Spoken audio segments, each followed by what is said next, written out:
Sunday afternoon and brew my cup. No UFO live stream shows on What the Truck. Hold up, what am I thinking? Terrestrial materials on at 1 p.m. Eastern.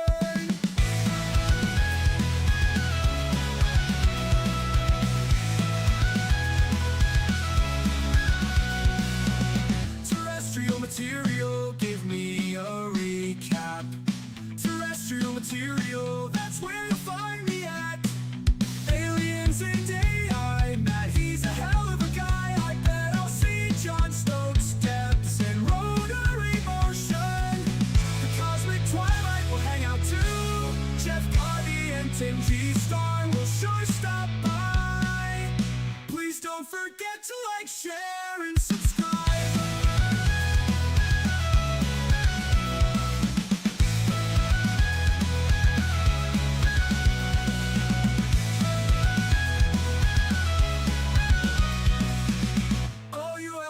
Live stream shows on What the Truck. Hold up, what am I thinking? Terrestrial materials on at 1 p.m. Eastern. Terrestrial material, give me a recap. Terrestrial material, that's where you'll find me at. Aliens and AI, Matt, he's a hell of a guy. I bet I'll see John Stokes' steps and rotary motion. Cosmic twilight will hang out too. Jeff Garvey and Tim G. Star will sure stop by. Please don't forget to like, share, and subscribe. Go! Please don't forget to like, share, and subscribe. Please don't forget to like, share, and recap. Terrestrial material, that's where you'll find me at. Aliens and AI, Matt, he's a hell of a guy. I bet I'll see John Stokes' steps in rotary motion. The cosmic twilight will hang out too. Jeff Garvey and Tim G. Star will sure stop by.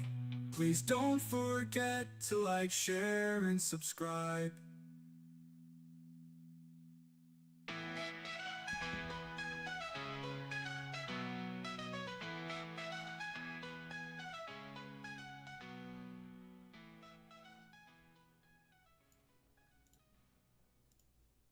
Ladies and gentlemen, welcome back to Terrestrial Material, where we talk about the material us terrestrials are interested in.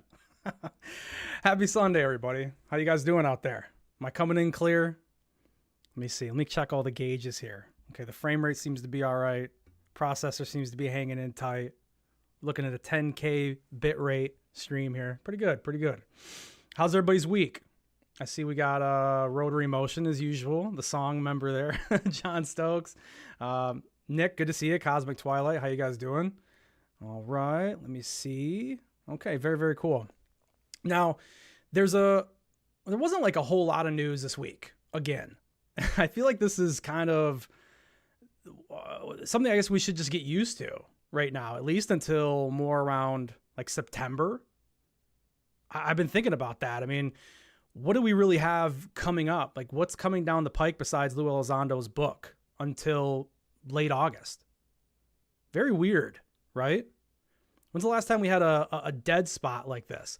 I mean, I'm taking advantage of it a little bit because of the break that I had. So I'm kind of going back, and we're all going back and kind of getting refreshers on what's happened in the last month and a half or so. So that's been good for me. But I have seen some other channels that may be struggling a little bit for some new stuff. I mean, there's always good content. Like, there's always stuff to watch. I don't mean that, but I mean, you know, the big moments, the stuff that we really want to see, you know, like a hearing coming from Congress, you know, getting some more quote unquote whistleblowers out there and talking and stuff like that. It's the stuff that we really want to see, but I don't know. It all just feels so kind of far out. So we'll take a look at Carl Nell, huh? I've been kind of talking about Carl Nell and going over some of the interesting points with him. It was back in in May, early May, when the SALT conference went on. And so I want to touch on his appearance at the SALT conference, because we never did that. Then the one really piece of recent news I thought was interesting was this debunk on a photo that Ron James from MUFON ended up putting out on Vetted. And so we'll take a look at the origin clip. Shout out to Vetted. And by the way, just before I forget too, in the description will be the full link for Carl Nell's full conference. I think it was like 22 or 23 minutes, the whole interview he did at SALT. And then also the entire Vetted episode. Patrick from Vetted obviously interviewed Ron James. We're going to go over that photo, and that whole interview is also in the description below. So if you want to get the full take, it's about an hour that Vetted had with him. So that'll all be there. That'll be fun. We'll take a look at not only the debunk, but we'll take a look at how people got there, some examples that were brought up. So it should be fun. I mean, there's definitely stuff that we want to go over today. And then also, before I forget, nothing really with Congress, but we have one little highlight I want to touch on. I love kind of giving you guys this rundown at the start, because I feel like it gives us a little track, you know, where we're going. And obviously we'll take a look at some AI videos. We always do that. There's a pretty funny post that Joe Rogan did about AI, and well, I guess it really wasn't about AI, but it was about quantum computing that I snagged from Instagram. So we'll take a look at that. Me and Rogan seem to always be right on pace with each other when it comes to that. And then let me see. Oh yeah. And then the final thing is I made a post at the end, I don't know, earlier this week. I think it was either Monday or Tuesday, where I essentially said, hey, in your opinion, and we'll go over this, but in your opinion, why does ufology seem to be turning towards angels and demons as kind of the answer? And that post went bananas. I had like 40,000+ impressions on it and 300 and some comments. Dude, I was standing in my shower when I posted it. It was kind of crazy to see that happened, but people liked it. So we'll take a look at that post, and then we'll look at some of the comments that go down through it, because they were interesting and there was a lot of it. So enough with the introduction. Oh, wait, one last thing. Next weekend is 4th of July weekend here in the U.S. I don't think I'm doing a show next weekend. I've got some stuff I'm going to do for the 4th of July, and I might let that episode go next week. I'm not going to fully say no, but just don't be surprised if you catch a message on Twitter or anything. And speaking of Twitter, if you guys go and I have it pinned at the top, if you're not following me on Twitter, or right above me, as you can see here, this is the Twitter. I keep you guys updated on that, even though I will put a message on YouTube if we do skip. But and if there is like a huge piece of news, you know, I might make like a little clip or something. So just keep your eye out. But I don't know. I don't know if there's going to be a show next week when it comes to that. So just heads up. Let's get over to the big screen. All the good housekeeping stuff is out of the way. So I figured, you know, when I started kind of looking at this entire thing with like, what do I do with Carl Nell? You know, there's been a lot of talk about him. But I'm kind of looking at this in the scope of the show, and what can I really fit in, and what do I think is actually really important here. But I do want to start from the top, even though we kind of touched on this last week. So if you look over here on the big screen here, this is a tweet here from John Greenwald Jr. on May 3rd. Maybe Arrow can attend the SALT conference. Actually, you know what? Let me zoom in a little bit more for you guys, because I like to read it off this screen. I hate going to my other monitor if I don't have to. It says, maybe the Department of Defense Arrow can attend the SALT conference in New York when David Grush speaks in May to hear what he has to say. Maybe then he can take, or maybe maybe they can take notes, or maybe they aren't cleared to attend SALT hard to keep it all straight. So yeah, this was how this kind of all began. David Grush was supposed to be the one who was interviewed at the SALT conference. And then the vulnerability stepped in, as I like to say. On May 6th, we get an update here. It appears that UFO whistleblower David Grush will no longer be appearing at the SALT conference in New York. And what ended up happening is supposedly a conflict of scheduling. He couldn't make it. Nobody really knows the full reason on that. At least I've never heard it, and I've been, delving into the deep, looking for the answer when it comes to that. But it's not there. So Carl Nell, who I believe kind of first made his biggest splash, I wouldn't say the first splash, but the biggest splash at the Seoul conference where he spoke at, he ends up stepping in and taking that place. Now the clip we're going to go over first. Let me see here. Let me go ahead and pause this here, and we'll go ahead and expand it out. So as I was going through this, I was thinking, okay, I want to get a little bit more background on Carl Nell, because when I originally heard about this SALT conference and when he was initially interviewed, all the clips came out. There was mainly like two spots that people really stuck with. Was like the NHI reference that he makes, and I think it was kind of like his reasoning for why he believes that. He says there's no doubt about it, NHI are here, where they're involved, and then he gives his reasons why. And it was very controversial, and from watching it back and making the clips, I agree, it definitely was controversial, to say the least, to give his reasons on it. But I was starting to kind of put this together, and I was like, I got to give a background, right? But I started making the clips first before I really researched him as a person, and I realized he gives a really good background of himself. So why don't we just go ahead and listen to him talk about himself and all his accolades, because they are many. This clip is about 2 minutes and 2:18, something like that. But it's pretty interesting. So we'll go over it. God, I hope SALT doesn't kill me over this, because I record the clips myself instead of pulling up the YouTube video to try to help with the algorithm. But I don't know. We'll see. So Carl, maybe to begin, can you share a little bit about your background, who you are, and perhaps why people should care what you say? Sure. Well, thanks, Alex. It's a pleasure and honor to be here. It's a fantastic event, and I'm glad to see a large bunch of folks that stuck it out to the end for this talk. So I was fortunate. I had a 4-year ROTC scholarship to Penn. I graduated with a degree in electrical engineering. The Army sent me overseas to do Signal Corps engineering projects, so I did a lot of strategic comm projects in Europe. I ended up working in Army Space Command. I commanded a satellite ground station, war trace to the Joint Chiefs. I spent some time at Wright-Patterson Air Force Base. The Army ultimately sent me to get a master's in mechanical engineering, a master's in strategic studies, graduate work in computer science. Not exactly a lightweight. I was on track to stay in, but I decided that I wanted to pursue more of a technical career. So I got out and ended up working at Bell Labs, which was a fantastic place. Wow. Unfortunately, I was there during the trivestiture that folks may be familiar with, where the company got split up. I left Bell Labs and ended up working in Lockheed Missiles and Space. I worked at Northrop Grumman. I've ran strategic. How many more names are you going to drop now?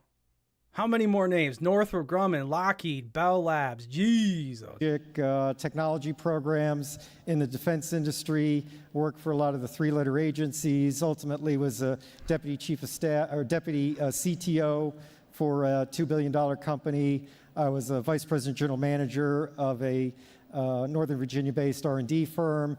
I stayed in the military, in the reserve. I commanded at every grade level through brigade. I was fortunate to stand up the Army's newest expeditionary MI brigade. I was the deputy chief of staff for a combatant command. Ultimately, this experience sort of combined to give me the opportunity to come in and advise Army Futures Command, the largest reorganization in the Army Reserve since really 1973, on how the Army could be more effective. And my last assignment was involved with the UAP task force, which maybe is the most apropos for this discussion. Maybe the most apropos. Yeah, I'm trying to let these clips run a little bit more, But, you know, like I said, I have to pause sometimes. It's going to be annoying. But I tried to really let him speak that entire accolade list because, dude, it's incredible, right? I mean, it's almost everything that you would want. Northrop Grumman, Lockheed Martin, Bell Labs. Bell Labs, a year after Roswell, ended up announcing that they had created the transistor. I mean, this guy's got a background, multiple masters. It sounds amazing, without a doubt. You know, it's kind of what you're looking for. But does that mean we got to take his word for it, for everything he says? Does that mean we trust him completely? No, of course not. But it still remains to be said, dude, it's impressive. Like, I don't care if you want to believe the guy or not.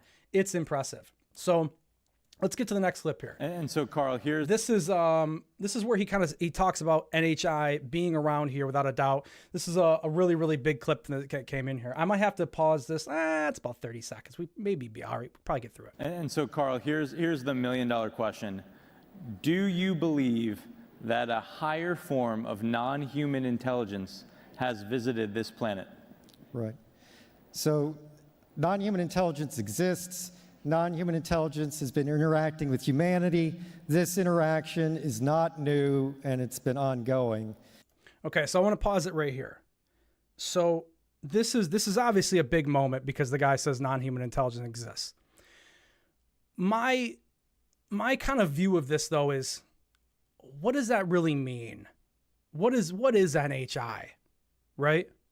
It's like the term NHI, it's so interesting because it could mean so many things. Could it mean AI?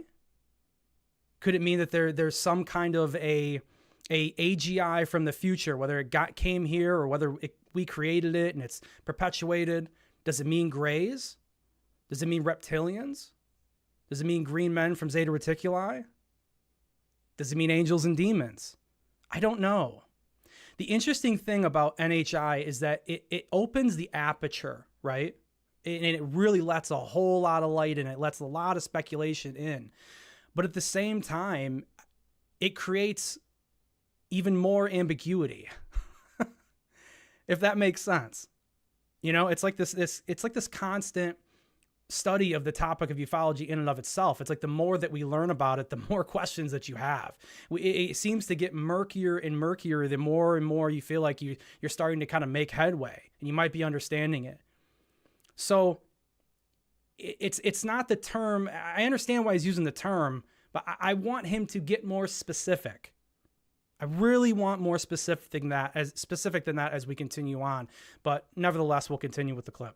And there are unelected people in the government that are aware of that. And so, Carl, that is quite a bold statement. You think? I'm wondering, and I'm curious, how confident are you that that is true? There's zero doubt. I love how he says that. I gotta bring it back here when he says that one more time for this. You that is true. There's zero doubt. He looks like a Bond villain at the very end. There is no doubt.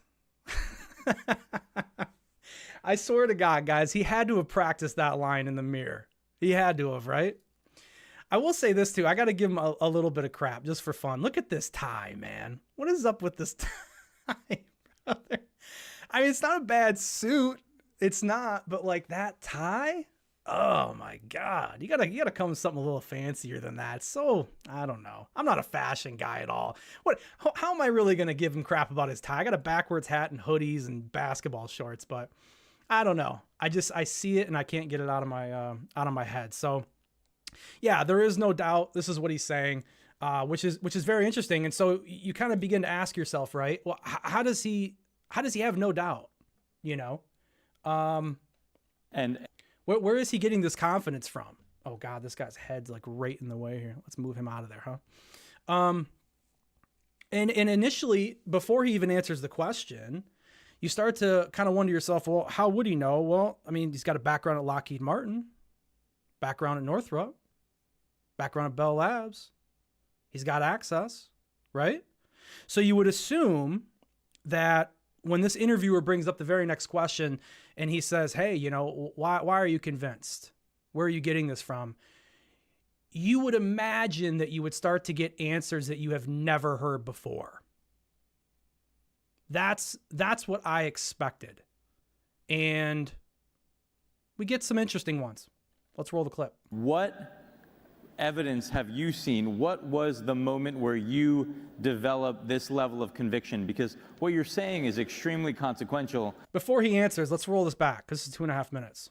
This is for the AI police on this. Watch how he reacts to this question. What evidence have you seen? What was the moment where you He ponders it. He turns his head, and I'm not a body language guy, but this is just little stuff that I noticed where he turns the head almost like, I don't know what, and then he gets, a little movement in his chair. He's trying to get comfortable, which to me means he's not comfortable. Even though I feel like he should be comfortable, because you should be expecting this question. So is he uncomfortable because he's unsure of the answer, or is he uncomfortable because he feels that the answer he has to give may not really be what everyone wants to hear? Develop this level of conviction, because what you're saying is extremely consequential and very important. And I know that a lot of people here even perhaps may not believe that statement. Right. Well, probably a better way to ask that is, how can the folks in the audience come to a common understanding of what this phenomenon is? And so there's sort of two tracks here. One is from first principles, and another is actually from the data. So let's take a look at the data. So we can look at some folks that have very high level access to information, like Paul Helier, who is the defense chief for Canada, has come out and said the same thing. We can look at Ham Eshed, the head of Israel's, or former head of Israel's Space Force, has said the same thing. Chris Melon, Deputy Assistant Secretary for Intel, SAPCO, has essentially said the same thing. Lou Alzando has said the same thing. David Grush has said the same thing. David Grush cleared for presidentially level material. So you're looking at people that are in a position to know this, and they're telling you the same thing. Okay, so these are the people that he names off. So what I kind of want to do is I want to back it up a little bit, and we don't have to go a super deep dive, but let's just kind of go over the people that he's mentioning, all right? Here, one is from first principles, and another is actually from the data. So he says from the data, which is very, very odd here, because the answers that he's giving are not really, they're not data. You know what I mean? So let's take a look at the data. So we can look at some folks that have very high level access to information, like Paul Helier, who is the defense chief for Canada. Okay, Paul Helier. Paul Helier's got a lot to say, but Paul Helier is a Galactic Federation believer. Could he be right about that? I guess, but I don't subscribe to that being a real thing. I really don't. Has come out and said the same thing. We can look at Ham Eshed, the head of Israel's, or former head of Israel's Space Force, has said the same thing.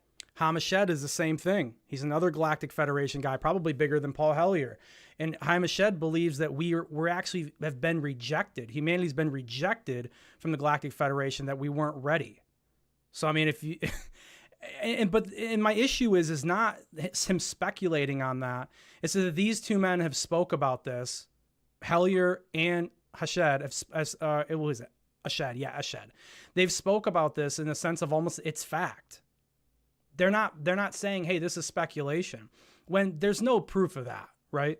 So I'm not for people claiming facts on things that they don't really have any data to back that up. So we're 0 for 2 right now out of the people that he's naming.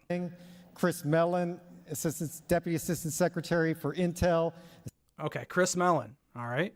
Now, Chris Melon, he's obviously probably more trustworthy than the first two.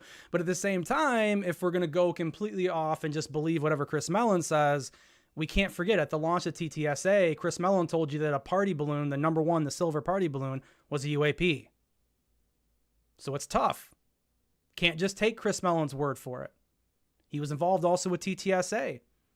It's very, very wishy-washy when it comes to that stuff. So once again, not really great examples in my opinion. Now, for some people, it's probably enough, and that's fine. If that's it for you, that's it for you. You got to make up your own decision. But I'm just going to give you my feelings on what this guy's saying. SAPCO has essentially said the same thing. Lou Alzando has said the same thing. Alzando's another one. Alzando's another one. Alzando doesn't have the greatest reputation, to put it nicely. And, you know, there's a lot to be said about Alzando. Still a lot we don't know about him. And, you know, maybe we'll get more from the book. And maybe we can clear his name up. Listen, I'm always going to give Alzando a chance to clear itself up. Any wrongdoing that he may have been involved in, any misinformation, you know, any way that he was trying to kind of squeak by and catch a buck, sniff out a buck, you know. I understand, but we just don't have enough.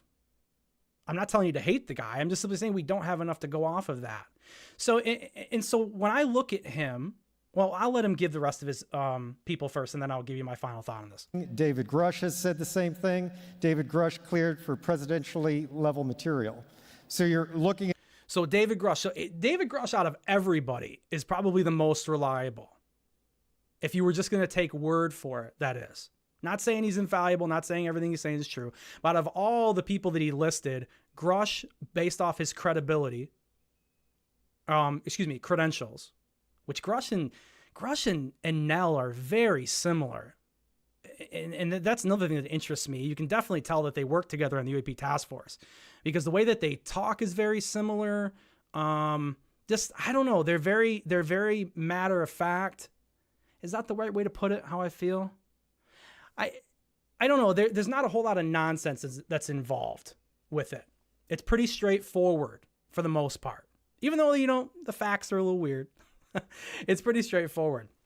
But yeah, so David Grush is probably the best that he's gotten. He's ending with that. And I don't know, maybe he feels better ending it there because he won't think about the other guys that he mentioned before. But yeah, the reason why I think this is an interesting point is because, you know, multiple master's degrees, electrical engineering, mechanical engineering, Lockheed Martin, I'm going to keep harping on this, Northrop Grumman, Bell Labs.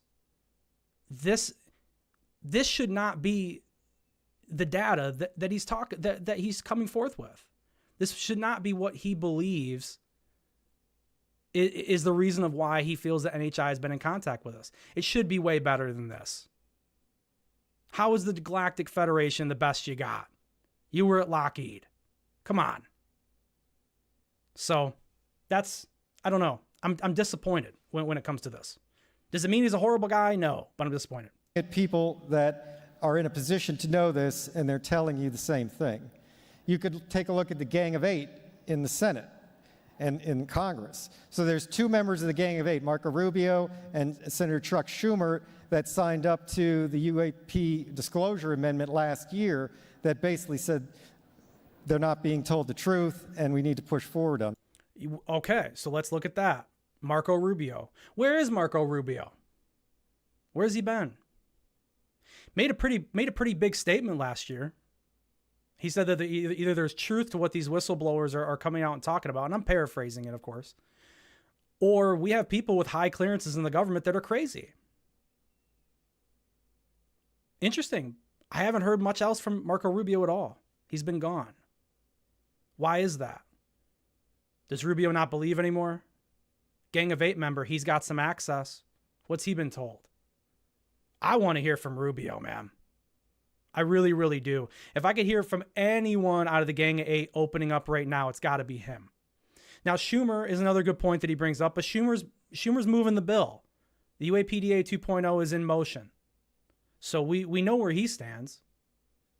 And I think he gets into a little bit of a good kind of breakdown of Schumer and how he behaved after the UAPDA from last year got destroyed. So I'll keep playing the clip for you guys. So that's sort of an overview of some of the data. From a first principles standpoint, data. let's just do the Dr. Evil. The data. What's so unusual about this realization? There's billions of stars in the galaxy. Life here evolved in 500 million years, which is basically a blink of an eye. We've found planets around every star that we've looked at. It's likely that the universe is full of life. If you look at the SETI program in particular, the SETI program has all the same assumptions that you would accept and probably make with respect to this topic, except that they believe that non-human intelligence is transmitting signals here. But at the same time, like, we're not transmitting signals. SETI doesn't transmit signals. And the only signals that are actually broadcast of high enough power into space for somebody to pick up come from broadcast television and ballistic missile early warning systems. And So, God, you know, am I crazy? I thought SETI, he said city, but I think he meant SETI, obviously. I thought SETI was doing more than just listening. Can somebody in chat correct me? I thought SETI was actually sending out signals themselves. Or am I just thinking of the three body problem show too much? I think the last time I thought about SETI or anything that's reminiscent of that was probably during that show. John P. Adventures, good to see you, man. Cosmo, I'm trying to take a look at the chat here too. Some head of MUFON, called out by, good Lord, Rotary. Dude. I don't know. So yeah, I mean, let me pull this back for just 2 seconds. Let me pick up my train of thought here. Except that they believe that non-human intelligence is transmitting signals here. Yeah. So essentially, he kind of alludes that here at the end, which is that a lot of these broadcast signals that do go out into space, these systems we're phasing them out. We're going for fiber optics, things like that, and that's kind of how he finishes this up. So pretty interesting. It's like I said, it's not the answers that you want. You know, I've already heard of Paul Helier. You know, I've heard a lot of what Alzando has to say. I've heard a lot of what Chris Melon has to say. And you could argue, well, okay, a lot of what he knows maybe is NDA or maybe there's something classified. I don't know. But I'm just saying that, like, I'm not going to go to bat instantly and say this guy's telling the truth, and I'm not jumping on board, and I'm not putting all my faith into someone who's sitting on a stage here, just kind of spouting this off as data when there's not really any data. I have to be fair. I don't give Arrow the same I don't give Arrow a pass. When we look at that first report, I criticize that first report from Arrow, the historical report, because it didn't have any data. And now I understand this guy's on the believer side. So we got to be fair on his side. If he's not bringing any data, I can't give you, you know, the ultimate thumbs up. I can listen to you. I can take what you have to say, digest it, think about it, speculate on it. No issue at all. But taking it to the bank, putting money on it, man, you know, I want to do that with Grush, and even that's not looking the all-time greatest. So I got a couple more clips here from this, and we're running up just about a half hour. I think we're making good time, man. I think we're making good time. So the next question that I pulled up, and I'll tell you what, this thing is 20 minutes long. Not this clip, but the whole interview. And to be honest, the second biggest reason, well, first reason I put the clip in the link in the description is because I don't want to get killed over it from Salt, you know, if that helps. It might not. But if you guys do want to watch the whole 20, it's good. I considered just playing the whole thing because, like, there wasn't really a dull moment throughout, but, you know, time situations, we gotta go to what we think is most important. So the next question is, why hasn't the government disclosed, right? So let's get his opinion on why the government hasn't disclosed. There's similar reasons for why we should believe many of these folks, yet the government itself has not formally disclosed. They've been very reluctant to do that. I'd say why? so. Why do you think that is? So there's 6 basic reasons, and this, again, you could draw this out from first principles. There's a national security reason. There's the lack of a plan. There's the potential for societal disruption. There's the possibility that there's some non-public agreement. I think it's more than potential. I think there will be society. Society will take a hit, without a doubt. The three body problem makes a really, really good, that show kind of the day after that the AI is known to everyone. You see people kind of, you know, hanging in places and things. I got to be careful what I say on YouTube. But yeah, I agree with that. I think it will be a big hit. And I do find it interesting that he says that there isn't a plan involved. I mean, I guess I see that's probably, that could be true, but they've had a long time to think about it and work on it. There might not be a plan that they're happy with, but I bet you if you could really get behind the doors somewhere, let's say MJ12 was real, you know, you could get in there. I'm sure that there's a lot of, you know, stacks of paperwork with plans and multiple dry erase boards with ideas on it. They've been working on it, I'm sure. That would be my best guess if that's what's going on. There's the potential for misdeeds and the desire to cover up misdeeds, and there's just the basic organizational intransigence and lack of priority that might be associated with the topic. So all these things are factors. The issue is that really the national security issue subsumes all the others. And so there's an opportunity maybe to contract the national security issue similarly to what was done with nuclear weapons and nuclear energy, such that nuclear energy is not necessarily classified and is available to the public. But lack of a plan and the potential for societal disruption are key ingredients that would prevent any responsible leader from coming forward with information that they don't have the means to address in a responsible way. It would be irresponsible to do that. Now the very end of that is, I think, the most interesting part, the last 2 seconds. Let's play that one more time for the cheap seats in case you guys missed it. Responsible way. It would be irresponsible to do that. It would be irresponsible to do that. So what did we learn about Carl Nell? He is not interested in catastrophic disclosure. He doesn't want to just dump all the files, like Tim Burchett said. And I got to get better at saying Burchett. I always say Burchett. And I noticed that from last week. I was like, God, I keep saying Burchett. It's not Burchett, it's Burchett. Tim Burchett. Burchett. That's probably how you really say it. But yeah, I mean, he's not for catastrophic disclosure. And I don't even know if I like that term. I don't know. It's kind of like the word journey. There's like these social media phrases or wording that I just kind of cringe at. I don't know. I'm on my journey. I don't know what it is about it. It's just cheesy to me. And when I first started hearing the term catastrophic disclosure, that's what I felt like right away. I was like, God, I just don't like the way that sounds. It's just a little too buzzwordy for me. But yeah, I find that very interesting. He's not for that, but he's like, hey, you guys got to get some kind of a plan around. Which, look, I mean, if we can have the cake and eat it too, if they can have a plan, if they can roll a process out, if there is a drip process that is either happening or not happening, I mean, however way you want to look at it, I don't personally see a drip. I think I used to until last year. And then obviously the first Arrow report, the DOD and Congress doesn't really seem interested in telling you the truth. So I don't really know where you would get a drip from. I mean, could you say it's from the intelligence community, like TTSA, Semivan, Melon? Maybe you could argue maybe it's coming from that side, but it's definitely not coming from the Pentagon. It's definitely not coming from Congress. Congress isn't going to end up being a drip. They're bashing at the truth. They're trying to shake the truth out and have it fall out. They're trying to get answers. They're not disseminating answers slowly. That's not their process. Not that I'm seeing at all. They want to get a Senate Select Committee in to subpoena important witnesses, whether they're hostile, unhostile, kind of what Grush was alluding at.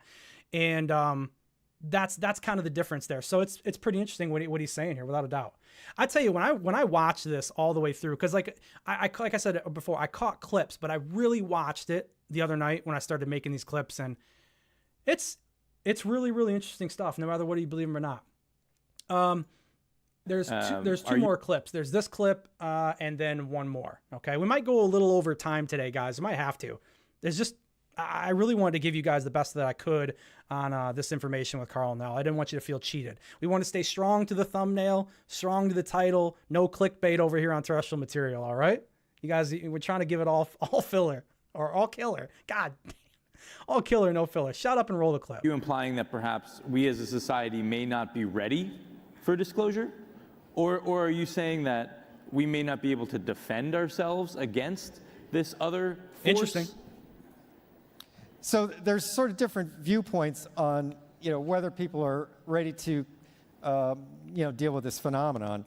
And, popular culture is kind of infused with this stuff. Roswell became a meme a long time ago. We got programs on Ancient Aliens, Skinwalker Ranch, all this stuff. I guess I would draw an analogy, though, for people that believe in a certain faith tradition, whatever that faith tradition is, and hold to that and subscribe to that in a very serious and devout way, and sort of pose the question, even for folks of that ilk, and I would count myself as one, if you're confronted with the reality of your religious belief system, like the reality of the metaphysical, an angel, a messenger from God, what have you, that's going to be a sea state change in your way of dealing with reality, right? Without a doubt. This, I think, is probably the one moment where I went, wow, yeah, I agree with you on that. Boy. Me and Carl, remember that from Walking Dead? Grimes? Remember that? Carl! I always want to say, every time I say the name Carl, I always want to say it the way Rick Grimes did to his kid. But yeah, I agree. I think this is a lot of truth in this, man. No matter what you believe, it's always different when it's right in your face. 100%. Right? We spoke about this a few weeks ago too, where AI had made that representation of an angel and what that would really look like if it was biblically accurate. If that was in your face at your house, I turned over and boom. I don't even care. Even if I believed that it was only going to do good for me, that it wasn't going to bring me any harm. Dude, you're crapping your pants. Without a doubt. There's something about it becoming real. And then where you might go in your afterlife, whatever the afterlife means to you, whether sin is something that matters to you or not. When all those things become real, we start talking real. Even though you already believe it, right? So it's one thing to believe and it's another to know. And I think 100%. It's one thing to believe. It's one thing to know. I should have said it that way. Damn, he got me. It's probably the master's degrees. in this context, this phenomena has the potential for an analogous effect both on the individual and on society. Yeah, but Interesting. I don't hate that take, man. That's pretty good. And then the last one, just to kind of keep things moving a little bit. This is disclosure inevitable? So this is his take on this. I guess this is the future. I don't know. I looked at it as like the future of ufology. When I was listening to it and he asked this question, that's where my perspective is. That's my view and where I'm going with it. continue down this disclosure path. Do you believe that disclosure is inevitable? So again, people that sort of look at this topic and study it, and there have been some good examinations on this from a historical standpoint, have realized that like we're not in really a new state.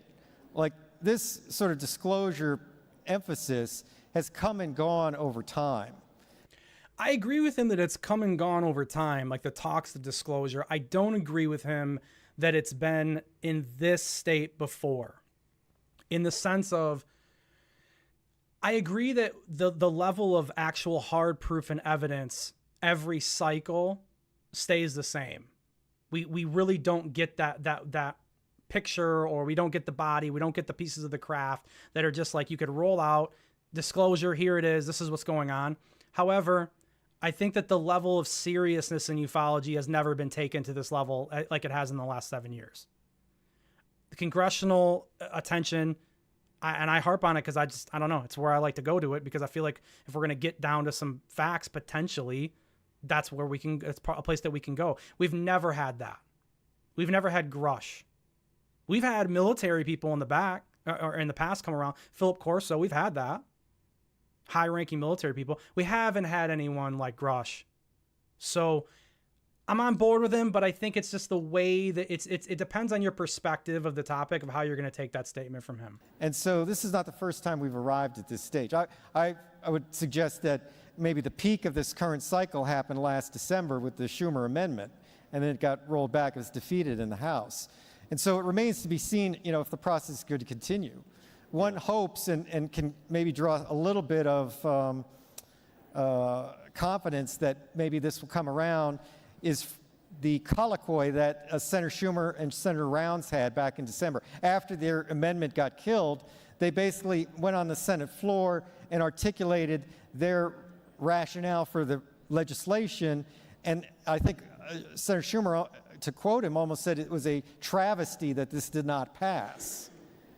I mean, look, it wasn't good, but at the same time, the legislation wasn't the best either. I mean, come on. I mean, you really want to give the government 25 years to make up its mind, and then after that, in the 25 years, they can just pull the rug and say, you know what, national security, sorry for waiting. I didn't want that. Look, if they want 4 or 5 years to get their ducks in a row and figure out how they want to release it and get the review board together to go over the files and get the archivist around and get all this process rolling, and they want to do it that way, if they want to sanction a disclosure and roll it out through a process like that, why they don't need 25 years. They've had 80 years dealing with it, sorting the files, going through it. Yeah, there's been a lot of money that's spent on keeping everything secret, and there's a lot of compartmentalization rather, and they've got to probably sort through all that. But I think if everyone in the government, everyone in private industry became on board that they were going to go ahead and do a release, I don't think it would take more than 4 or 5 years for them to really kind of get things together and start disseminating it to the public instantly, like Burchett says, or Burchett. I'm gonna get the name right one of these times. Having it just instantly dumped, I don't really know if that's even possible. It'd be great, but I'm not sold that that's a possibility.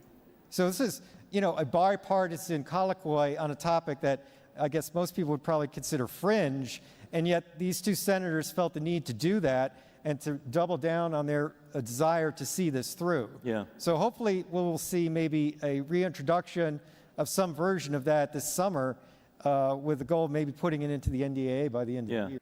Well, we know we're going to see that, Carl. We know we are. That's coming. 2.0 is coming. But, even though this was at the beginning of May, it was beginning of May. Well, no, it was more towards the end. I think this actually took place on like May 20th or something like that. It was 19th or 20th. I can't remember the exact date. He didn't even really seem confident. Isn't that interesting? I figured from what I've heard about this guy, just from the rumblings and goings on around Twitter and stuff like that, I figured he would have been more rah, rah, rah. I assumed I'd get more Stephen Bassett out of him than I got. Interesting. Yeah, really felt I was going to get more of a Stephen Bassett kind of vibe out of him. Look, I mean, this is the last clip that I have for him. I can't tell you guys how to think on this, man. I can tell you what I think. I think he's a very credentialed man, and I think there are a few things that I agree with him on what he's saying. But at the very, very end of the day, when I look at this topic and I look at conversations like he's having with this on this SALT stage here, I'm looking for the facts. I'm looking for truth. I'm looking for proof. I'm not looking for, my friend told me what my friend told me, what my friend told me. I'm not looking for this stuff.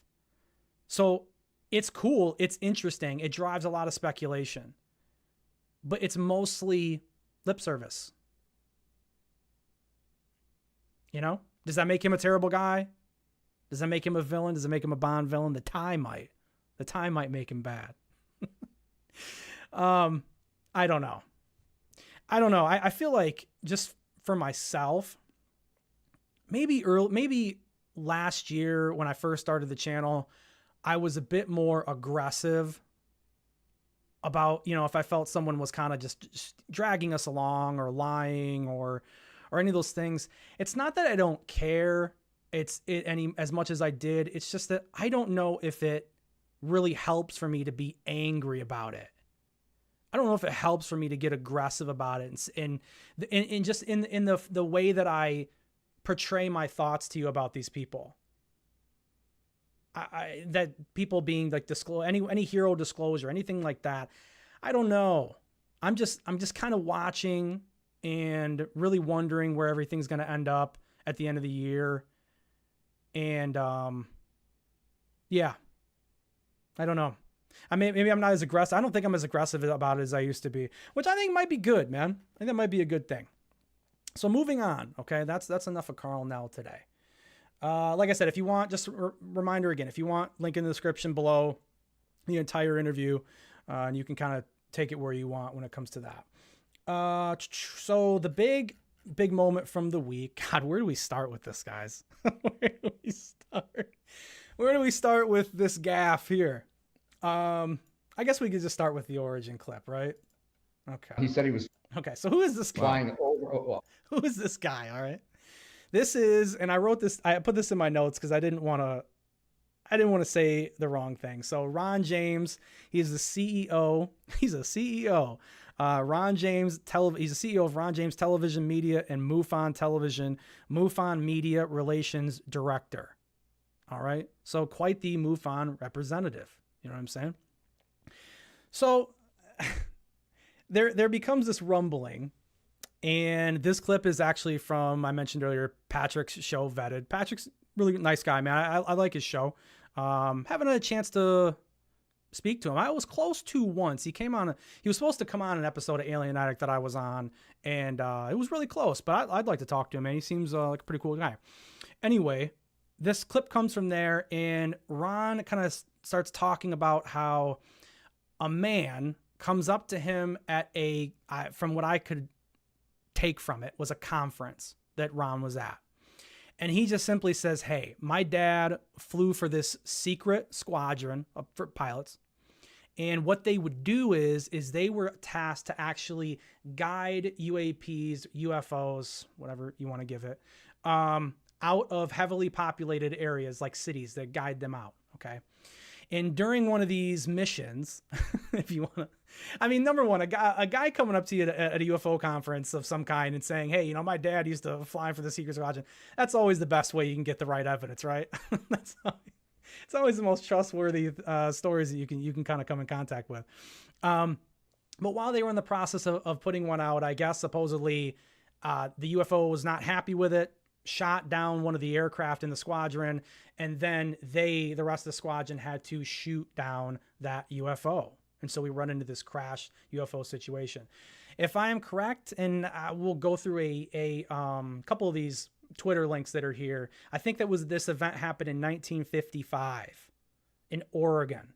I think it was West Falls, but I'll double check so you guys know exactly what the claim is here. But this clip is him showing these images for the very first time. And when he did, dude, the internet did what the internet does. It went crazy. On top of it, I'm only going to show these for a minute, and please don't read, because these are all copyrighted. I'm just giving a little teaser for the film. This is supposed frame from a gun camera footage. Okay. Shot of the saucer being shot down. Okay. God, I wanted to pause it on a frame that you guys could actually see it, but I wanted him to say what he said here. Let me back up a little bit. So this is supposedly, this is the saucer getting shot down. I'm assuming that this is smoke, if you guys can see this. I don't know if I can zoom in on it anymore from where I'm at here now.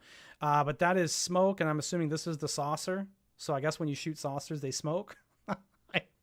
I don't know. This is what this guy is alleging here at this point. Shot down. Oh, wow. This is supposedly the crash scene. We have more. Holy shit, Ron. That last He said he was flying. And we have more.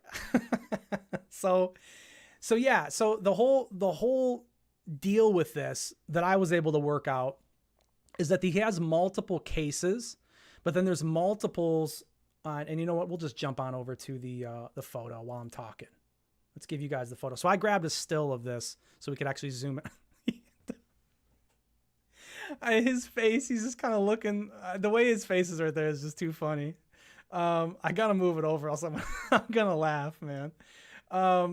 Not at him, like, it's just like the expression, man. The expression is kind of like he's like hiding behind it. He's very unsure of what he's doing. But this is supposedly the crash saucer. And what they were doing, and why he's just showing these images on camera, which instead of what I think he should do, which is just put the images out to the public for real, let them be out there, is that they have more images, and there's like multiple cases that they're making a film about. This guy is, and then they were going to do a kind of like a showing. I wouldn't say a conference, but they were going to do like a presentation that you could go and actually see these pictures up close. And they were charging a few $100, I believe, to go. I think it might even have been Texas that Patrick said it was going to be at, or maybe it was in New Mexico. I can't remember off the top of my head. But that was kind of the whole ordeal. So obviously what happened? Everyone went grift, he won't give us the pictures. And so when the internet got a hold of this, they really went into super sleuth mode. Let me, oh no, you guys are going to get the early picture of my Rogan picture. I got to save that. Save that for later. Well, the words are what's most important in that picture. But, So we started, and I want to highlight Scott Brown here because I like Scott Brown, man. How can you not like Scott Brown? If you guys don't follow Scott Brown, does he have his YouTube right here? Yeah. Go check out Scott Brown, man. This guy's got incredible takes on the topic. He's been in it a long time. He's kind of the guy that I kind of fully made my opinion on Philip Schneider, based off of Scott Brown's research and kind of what they found out. Awesome research, man. I can't give this guy enough credit. So go follow him. But this was his kind of statements were some of the first that I had seen with these army figures that had come out, where he said, this photo is absolute garbage with a smiley face. And he starts like showing us all these images, right? So got a guy sitting on a chair here. And so there's this little toy soldier that's could be it, similar. You know, I think the head on this one is bent down a little bit too far, maybe compared to this one, but still possible. This one here, because of the way that I have this laid out, you might not be able to see it as well. He's saluting in this figure here. I don't really see a salute here. I feel like the hand is ending about up there. Let me see if I can get in. Oh, no, it's the images. I forget that every time. So you had some more of these that popped up here. And this one's, there are 3 figures and some sort of structure on the hill. 1, 2, 3, and we're going to get a better image of this here, I believe, in a second. And so you start to see these army figure guys, and you're like, man, what's going on with this? You know, are these really army figurines? And yeah, this is actually where I wanted to go to next, because this gives us a little bit better view of the photo itself. It is a photo. It's in this frame here. 1955 photo of crashed flying saucer shot down by Red Wing pilots flying F-94, quote unquote, interceptor fighter jets over the bowl of the woods in central Oregon near Welcome Lake. Source of smuggled photo unknown. The source is unknown. Yeah, bowl of the woods. I don't know. What did I say earlier? I can't remember what I said earlier, but it definitely was not correct. So bowl of the woods, that gives you a little bit more background on this. And what was interesting is artist's recreation of the flying saucer after crashing near Welcome Lake in the bowl of woods. So that was pretty interesting. It looks just like the artist's rendition, no? We got the trees here, got the saucer kind of dented in, look like a dented in hubcap. Got these guys sitting here, right? Another little, and you kind of see him a little bit better right there. But I think I pulled one that's pretty clear. But as time had went on, this came out. Okay, so this was the military miniatures set that kind of started the beginning of the end of this photo and its credibility. Now, these figures, what's interesting about these is I believe these came out, let me double check because I don't want to be wrong, 1984. So the picture is supposed to be from 55. These figures are from 84. All right. And what was cool about this set was that some of the accessories on these soldiers were interchangeable, like the helmets, might even have been the things that they're holding, but I know that the helmets were definitely something that was changed around. And the interesting thing about that is you'll see as the debunk here continues. Oh God, you guys can probably guess where we're going with this when we get there. Do I have that? Do I have it pulled up here? Let me see. Let me double check that I got it here. Is it on this link? Could be on this link. Yeah, okay, it's on this link. All right. This is kind of better here. I don't know if like I said, I can't zoom in, but you can see that here's a soldier sitting here. And then they draw these really helpful colored lines that go from each person, kind of delineating which toy soldier could be what guy standing in the picture, quote unquote. So this one here, we're thinking the blue one happens to be this guy that's kind of in the middle with the helmet next to the red star. But the interesting thing about this is the hats don't match, right? So this hat that's on this soldier, let's just say this one here. You know, I wish I had a way to like circle this stuff myself for you guys and highlight it. Maybe I can find a way to do that. But they seem changed out. So it's this body type, or excuse me, this body type with this hat. Okay. And then this guy that's sitting over here in the corner matches here with this man sitting down right here. Makes sense to me. It looks very, very correct. And then finally, the man sitting on the chair in the middle, the man sitting here on the chair, which I'll be honest with you, the number one weird thing about this photo to begin with me was the guy sitting in the chair. I mean, why would you have a chair there? And then why would you be facing away from the saucer? You know what I'm saying? Why would you be facing Microsoft Paint? Yeah, that's a good point. I just don't feel like copying the image and kind of throwing that stuff around in the middle of the deal. But you are definitely correct, Rotary. And next time, you know what? We're going to do that. We're going to do that. Microsoft Paint. So yeah, and so these guys really laid it out. And when I initially looked at the photo, I don't know, it looked strange. The trees look strange. Let's go back to the photo. Let's go back. Let's pull this thing down here. Let's go back. That's not the best one. Where's the really good one of this? Boy, there's some other stuff I want to get to. Wow, we're at an hour already, guys. Holy. Yeah, we're definitely going over time today, boys and girls. Don't want to leave you guys out. We're definitely going to go over time a little bit. When I first started looking at this, it looks strange, but when you really look at it with these soldiers in your head, it does look like toy soldiers. Nothing about these guys looks natural. The way the clothes sit on the person, the way that they're standing, it's very rigid. It's very posed. This is it. I can fully comfortably say that this is it. These are these toys that somebody had in the 80s and maybe in the 90s or whenever they decided to build this kind of diorama. It makes sense completely. The other thing that I think a lot of people missed, which I wanted to grab this for you guys, because if people missed it, well, then maybe you're only getting it here. But, credit to Scott Brown again here, because, the guy's on top of this thing, making life easy for us over here at Terrestrial Material Land. He thinks he found the saucer. And now when you look at this, you think, well, that's, popped out. It's puffed up. But, with plastic, depending on how solid that is or hollow it is, you could probably just squish it down, push the dome into itself, and you would actually get very close to that. I think he might be on point. I think he might have found the saucer as well. Very, very interesting. Very cool. I guess, well, here's another example of one that could have been. So yeah. So now you ask yourself, okay, this is out in the open. Okay. Now we have an idea of what really happened here with this photo. So you ask yourself, what does Ron do? Does Ron double down? Okay. Does he admit that they're fake, or does he stay the course? And before we get to his response, one other thing that I don't want to leave out is that Ron mentions that these extra photos, one of these photos is actually supposedly of this craft, even though we kind of know now this is not a real craft, but it's a photo of this particular craft in a hangar.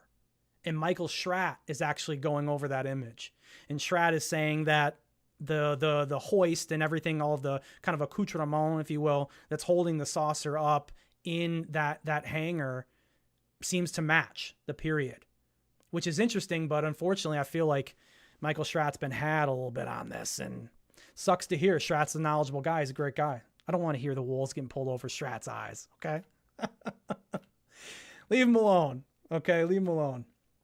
God, now I'm gonna lose my train of thought. So we went with that. And there were more of those. Where was I going, guys? I get my head on something. I know I'll end up probably seeing it. So there's that. Now, I don't know. I guess that's the end of it. So, excuse me. I remember where we're at. Did he double down? Did he not double down? No. Okay. So he ends up leaving a statement. This is from John Greenwald Jr.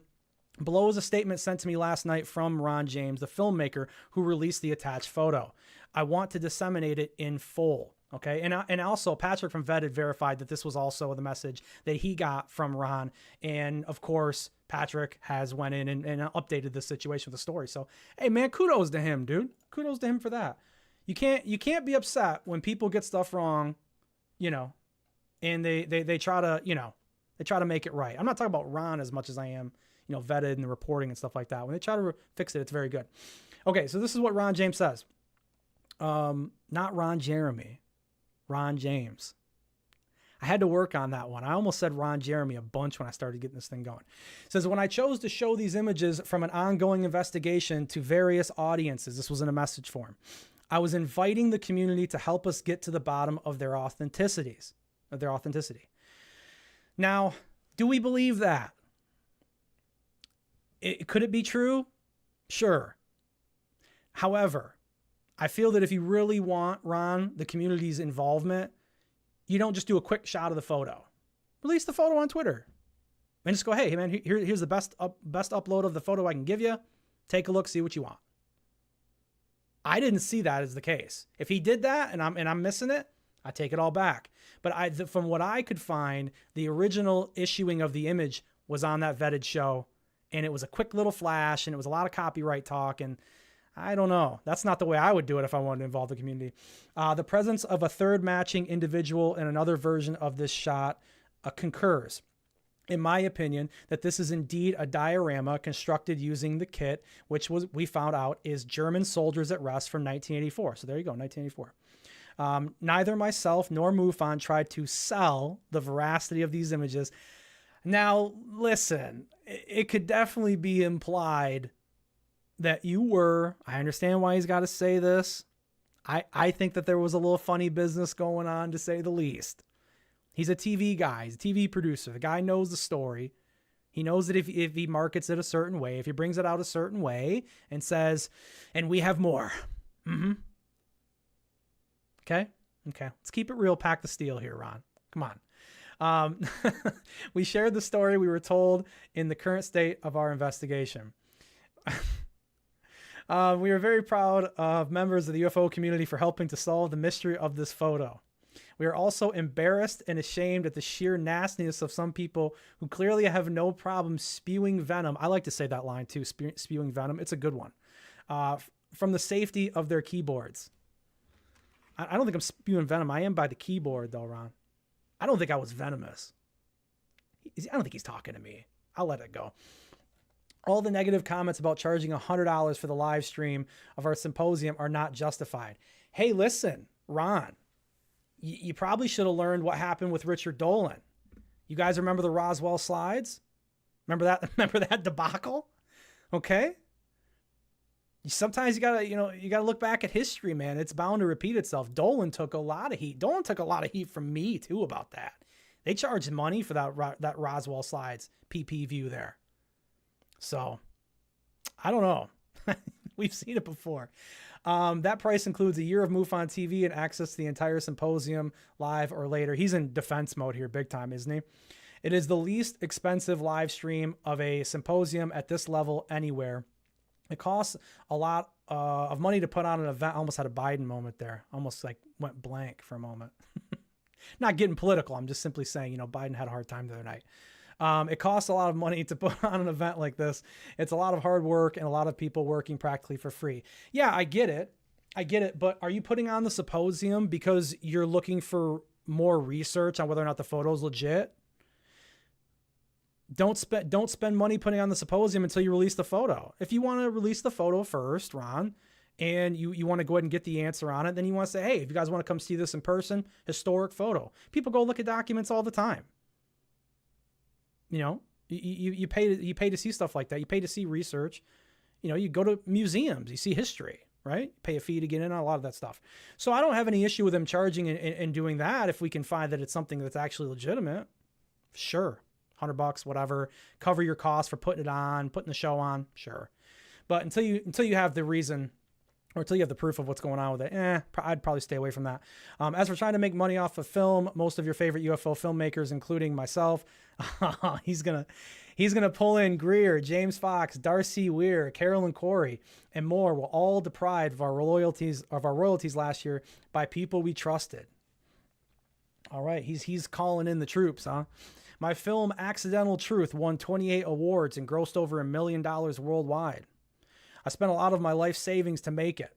I have not been paid one penny on my royalties. That sucks. I'm not laughing at him. That's horrible if that's the case. Which is well into the six figures, yet I continue to work for this cause. We still continue to pursue this labor of love and true intention to get to the truth, even if we have to debunk stuff to get there. So he says, my Accidental Truth won 28 awards, millions of dollars he didn't get paid for. Well, that could be a reason why he wants, to start charging a little bit of money. Slow start, slow roll, right? He's already in the hole, so he's like, I got to get some of the money back. I think we have a pretty good example here of the community coming together to solve a mystery.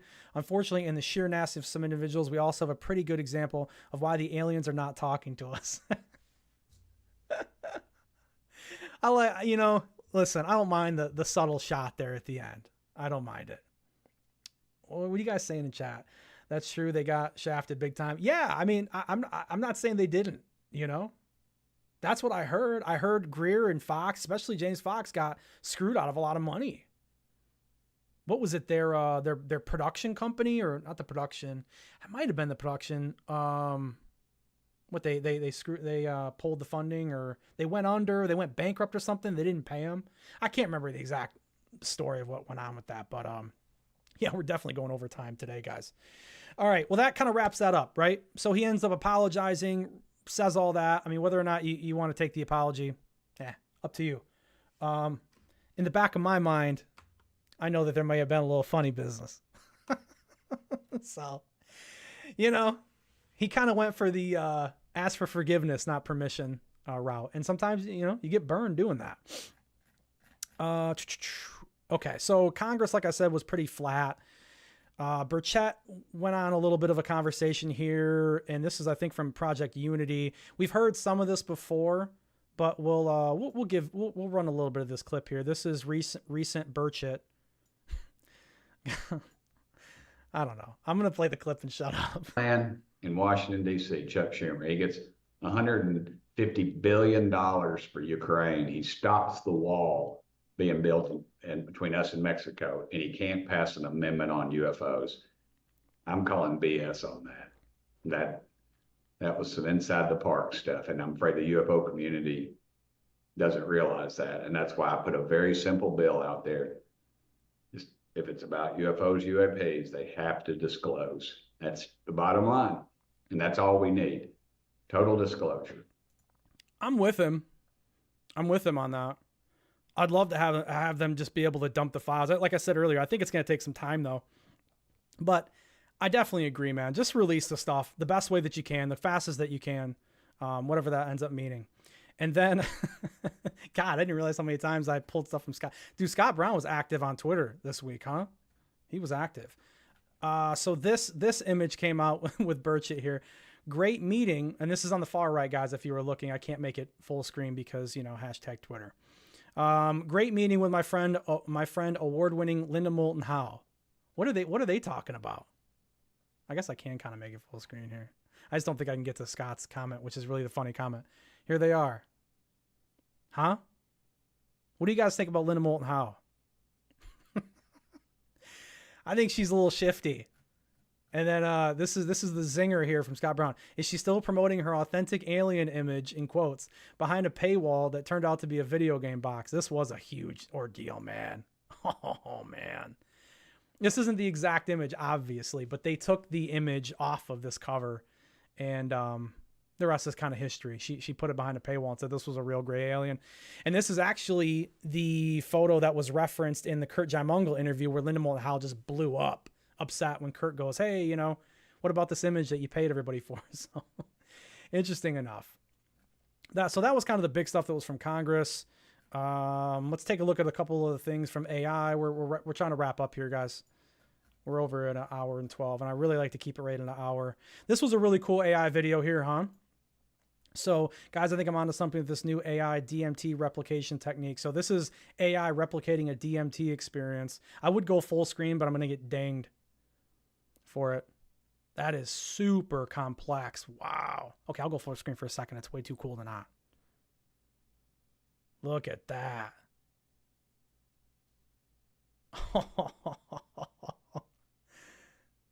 These videos never get old, man. AI is just that, you know, that kind of looks like Majora's Mask. Any Zelda players out there? N64? That looks, obviously it's not identical, but it has that vibe, that Majora's Mask vibe. Really interesting. So yeah, there this one is. Very, very cool. And then Toys R Us. I won't play this whole thing because it's over a minute long. We'll let a little bit play. But Toys R Us unveils first AI brand commercial generated by OpenAI's Sora. Does this look eerie and lifeless to anyone else? The music is really creepy, and this does look actually very weird. But it's still amazing to see this is a commercial fully done by AI. It's not perfect. It's not great. But give it time, right? Where are we going to be at in 5-10 years? Hell, maybe even a year. We can probably just leave it at a year. I guess Macy's is involved in that too. But it's really cool. So Hollywood production companies, they're playing with AI. They're moving in that direction. They're going to start to use it more and more. And then we do have a very interesting little meme transition. Last couple of weeks, I've been showing you memes that they've just brought to life. This one, they do both, and they do a transition in between. Very, very neat. You got from the Wonka to the think about it, be smart. I love this stuff, man. So that's kind of the AI stuff that I'll give you. And then like, if you want more of this is the guy that I follow. I should probably plug him because I talk about him so much. Not Scott Brown. Scott, you've had enough plugs this week. That's enough.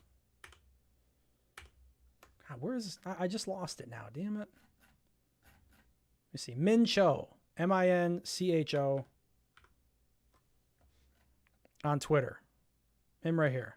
This guy's got all the videos. If you want to scroll through, he's got 10. And he does like 10 at a time on a post. So you can click the post, scroll down, and he's got tons of these as you go through them. So very cool. All right, let me back it up. 115. The final thing on the list that I want to at least take a look at and make you guys aware of is this. This is the post that I was talking about. Okay.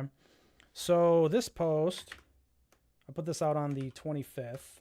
Back it up just a little bit here, and then we'll zoom in when we start getting into it. From me, it says, in your opinion, why is ufology turning towards angels and demons? And I picked this photo here. I thought this photo was really cool. But you know what what fascinates me is I'm not some social media guy and like knowing how all this behind the scenes work, like marketing degrees, none of that stuff. I don't know how this stuff works. But I had a post a month or so ago that went crazy as well. It was an image of the jellyfish video from Jeremy Corbell and had a red circle around it. And I was kind of like, hey, where does everybody stand on this almost a year later that this is out? And it went crazy. And so I kind of looked at that post and I wondered, what about it is so different about this? It's an engaging question and that is probably part of it, but I still feel like the color red has something to do with it. It really does stand out. I'm probably crazy. It probably doesn't matter, but I'm looking at a very small sample size, but it's just interesting to see what all you guys pick up on and kind of run with. Cause I made this post in like 2 seconds. I just copy and pasted the image I thought was cool and it went nuts. So we had 40K impressions on it, tons of likes. You guys know, I'm not like trying to brag about this. That's not the point. The point is having a small account and being able to actually get opinions like this, where I would love to make these polls, these I don't know, like these open up like these big forum opportunities to really gauge where everyone's at and gauge my own opinions, like where my perspective is. Am I way off? Am I missing something? Because I don't know it all. And there was a lot of really interesting takes that came along with a lot of this. Yeah, I really enjoy his takes. Keep them coming. They were cool. Here's Alien Scientist. He jumped in here. Counterintelligence, disinfo, propaganda. Okay, could be. Here's Alien Addict, friend of the show here, as they say. I think it's always, let's read this. I don't know if this is probably Lee. I think it's always been there. Atheism has been around for such a short period of time, but for us, it feels like it's always been here. That shaped how we look at the phenomenon. The only difference is instead of saying, quote unquote, gods were actually aliens, we are thinking, shit, we thought gods were aliens because they were actually gods. It's pretty cool. Pretty cool take. Oh shit, I closed it. Let me zoom in a little bit more for you guys here. We're wrapping up, man. I don't like to make you guys sit here for more than an hour, but this is really cool. We'll read like one or two more. Hey, here's our buddy Steve H. Let's get Steve in here. Always believed the ETs exist. Lucky enough to have visited various sites in Egypt and Mexico and thought, no way man made these. I can understand that. So definitely believe mankind had helped back in the day. But seems the way forward now is they were already here. I do think it's turning this way. Cole Hart's talking about it. Tucker Carlson's talking about this. Like a lot of these main kind of players in ufology are moving this way. We haven't heard Jeremy Corbell really make a lot of comments about it. I'm kind of waiting to see how he ends up taking this. If things continue to kind of shift in this manner, I really do think they are. Here's Fringe, and Fringe is actually, they're doing something with Alien Addict with Fringe today. I know they interviewed her as well. This is, we're coming back to fallen angels and their hybrid creations because we're realizing the religions were closer to the truth than the science will ever be. All right. There was one other one that I wanted to take, and I think I've got it actually in this other bookmark. Let me see if I can just pull it up. I wanted to give the other side of this too here a little bit. Yeah, right here. All right, this says, this is from this guy, Pat G. I don't know, but he commented on it. He goes, I don't know, but to me, ufology is dead. Until we hear from these firsthand witnesses. If you aren't claiming you actually have seen and touched these supposed recovered crafts, I don't want to hear it anymore. Dude, listen, Pat, I laughed so hard when I read this, not at him, but with him. I agree. And in a lot of ways, I've felt this way about stuff the last couple of weeks. I do try to put on a positive face for you guys with a lot of this. Not in a fake way, but in the way of, look, you don't want me to come on here and be a downer. You don't want to watch that. I don't want to watch that. I don't want to be that way. Okay. But in my own thoughts throughout the day, this is how I've felt a lot about the topic lately. This is irritation from many years of waiting and wanting and feeling like you have the rug pulled out from under you. So I'm with you, Pat. I second that emotion, as they say. But I think that's going to be it, man. I don't think there's really anything else that you guys really need to go over here before you get on out of here. So I hope you were informed. I hope this was good.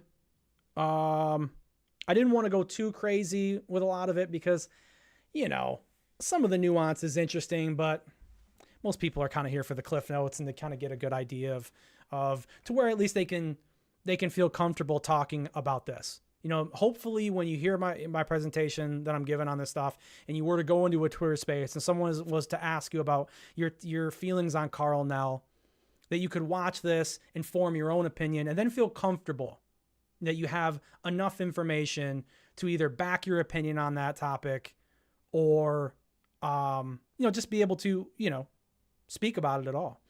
Rotary says the Pascagoula, he thinks they were robots. Let me see. Who thinks they were robots? I don't know what you're referring to on that, Rotary. I've heard that before. I think AI plays a huge part in this, man. If we're going to be honest with you. Let me see. Let me go ahead and let's get over to some, let's go over to the solo here, huh? Let's get a little background music here going. Okay. Because we got to wrap this thing up. Hour and 22 minutes. Boy, I didn't think we were going to take this long. But definitely thank you guys for showing up and hanging out. Like I said, keep an eye out for an update on whether or not we're going to have a show. I'm going to have a show this coming weekend. Like I said, maybe not. It just depends. I don't know. It depends on what ends up happening with my 4th of July weekend plans. Rotary, always good to see you, man. Always good to see you. Jeff Garvey, thanks for stopping by. You're in the song as well. Nick, John Stokes, man, I can't thank you guys enough for coming and hanging, dude, and being active in chat. John P. Adventures, I see you, John. I notice you throughout the show too, bro. I do. It's just I'm still trying to juggle keeping my own thoughts straight and where I'm trying to go and the whole process. I mean, that's why I have notes. I mean, I have to have notes. There's no way I can get to absolutely everything that I want to go over in that time frame. But yeah, have a really great Sunday, guys. At the top of the chat, it's pinned. Follow me on Twitter. Like, share, subscribe. You guys I'll do my best to keep you updated on new stuff. Anything new. But I think we're kind of wrapped up. I think we're up to date. If you think that I'm missing a topic that you want me to kind of talk about or go over that happened in May, early June, when I wasn't doing shows at that time, dude, put it in the comments. Let me know. I'll take a look at it. If I can make heads or tails of it, I'll go over it the best that I can. But yeah, can't thank you guys enough. I'm terrible at endings, so enjoy the rest of your Sunday, and we'll see you next time on Terrestrial Material. Have a great one.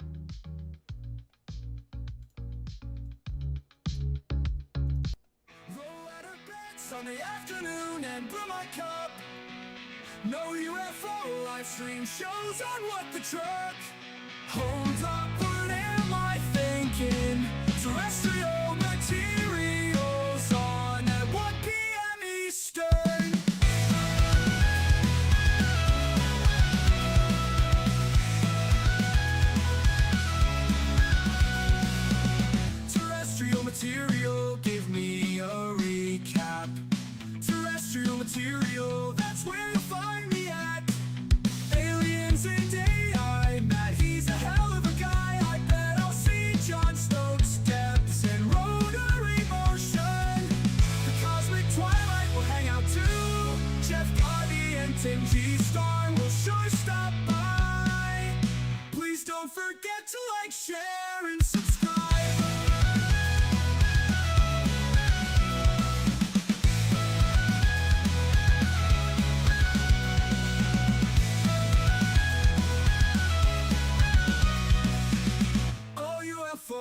stream shows on What the Truck.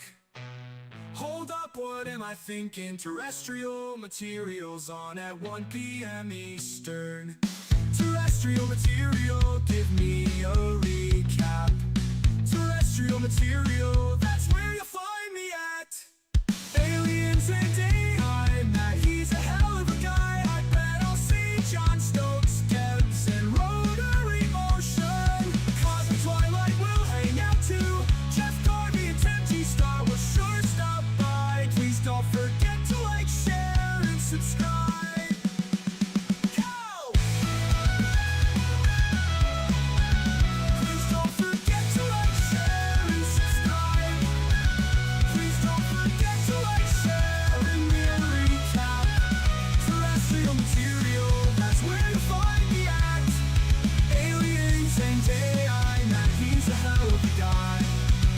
I bet I'll see John Stokes, Kepps, and rotary motion. The Cosmic Twilight will hang out too. Jeff Garvey and Tim G. Star will sure stop by. Please don't forget to like, share, and subscribe.